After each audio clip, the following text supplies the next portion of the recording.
watched it yourself, and all of the idiotic crap that goes on TV, and imagine what a bunch of guys from another star system are thinking. They're rolling in the aisles probably, laughing about these unbelievable monkeys down there, and they're watching our stories, dancing with the stars. And they are supposed to think of us as being intelligent and advanced and sophisticated. Oh my. Okay. This is the first shot. Here is the second one. This is -10. Okay. Now that big dude has moved over into the middle of the frame. And another object has showed up over here, was estimated at being 2 miles long. But this one, 5 miles. Here is the print and here is the negative. It's the same object, but it seems to have had moved somewhat. We're not getting a full side view like we did in the other picture. We're getting a little elongated. And there are a couple of circular disc-like objects here. Apparently, it's like a carrier. It puts its aircraft out and brings them back, and it's probably a carrier for discs, alien discs that we find in our skies all the time. But again, when you start considering the magnitude of the size and the implications of what it means, then you can almost sympathize with the authorities about, we can't tell those people these things. No, no, no, they're not ready for it. No, no, no, hell, they weren't ready for it. They're the ones that were scared to death. You guys can probably handle it, but they can't.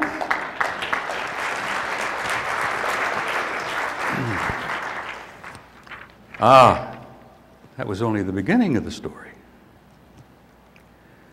Over the years, I've been fortunate in that I have been lucky in finding smart people in the most unlikely places. I'm speaking at a conference at the Bay Area a number of years ago, and a little dude shows up by the name of Norman Bergeron. Norman retired from NASA after almost 30 years. He was an engineer and a photographic expert, and he was responsible. He and a number of others were responsible in putting together what they called the Voyager program.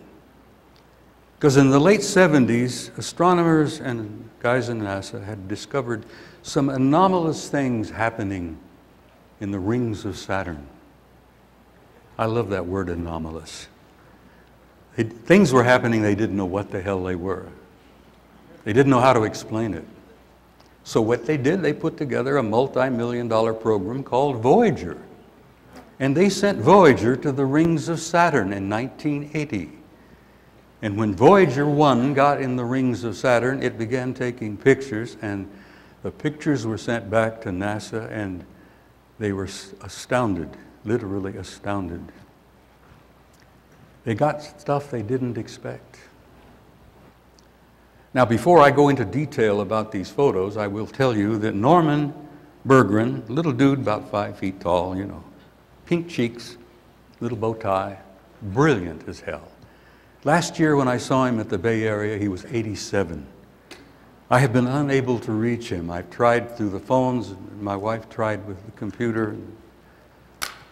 Can't reach Norman. I don't know whether he's passed over, gone home, or what happened. All I know is that last year in the Bay Area, I introduced him, and they mobbed him, and the little dude had a box of books. And after I introduced him, he got mobbed, and he sold every book he had at $50 a pop. But Norman was what I say. There are some good folks in NASA, honest men who would like to tell you everything they've learned and everything they know. So anyhow, Norman, after frustration and time passed, 1986, Norman decided to blow the whistle and publish the photographs that Voyager 1 took in the rings of Saturn.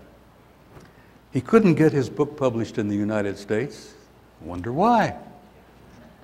U.S. publishers wouldn't touch him, wouldn't even talk to him. The little dude had to go to Scotland, Aberdeen, Scotland, to get his book published. And that's the cover of his book. And it may be available, you maybe can find a copy if you try, here, there, or wherever. I hate to tell you what they might cost now, because they're real collector's items. But I was delighted that I was able to discover him and present him to the conference in the Bay Area last year. The response from the audience was overwhelming. His little face lit up and gave me a big hug, tears in his eyes. But he published his book in Aberdeen, Scotland, and it is a dynamite book. Now on the cover, this you see here on the right is part of the B ring of Saturn. You know, there are A, B, C, a whole bunch of rings. Gigantic. Saturn's a giant planet, and these rings are incredible. This thing here, self-luminous, obviously artificial construction, obviously under intelligent control, because it moves around in the rings of Saturn, and they don't know what the hell it is, but it's larger than our moon. An intelligent, constructed, artificial object, larger than our moon, moving around throughout the rings of Saturn, wherever it will go, and we get a picture of it and we don't know what to say. We don't know what to do. We don't know how to respond. Bigger than our moon. Ah, that's only part of the story.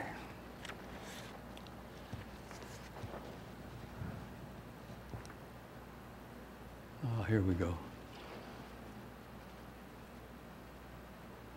This is in the A ring. And the statistics on this will blow your mind.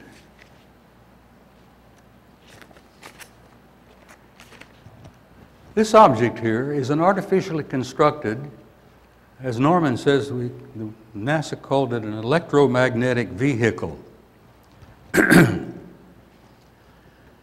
That dude is 2,000 miles long. Over 450 miles in diameter, but 2,000 miles long.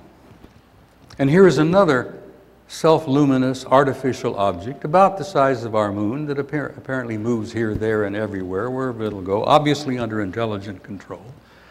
But consider this thing. Consider the civilization, the technology, the culture that can not only build something like that, but put it in space, move it here and there wherever they will, for whatever purpose. Norman says he thought they were making the rings, which is why he titled his book, The Ring Makers. I said, Norman, do you ever stop to think they might be mining the rings?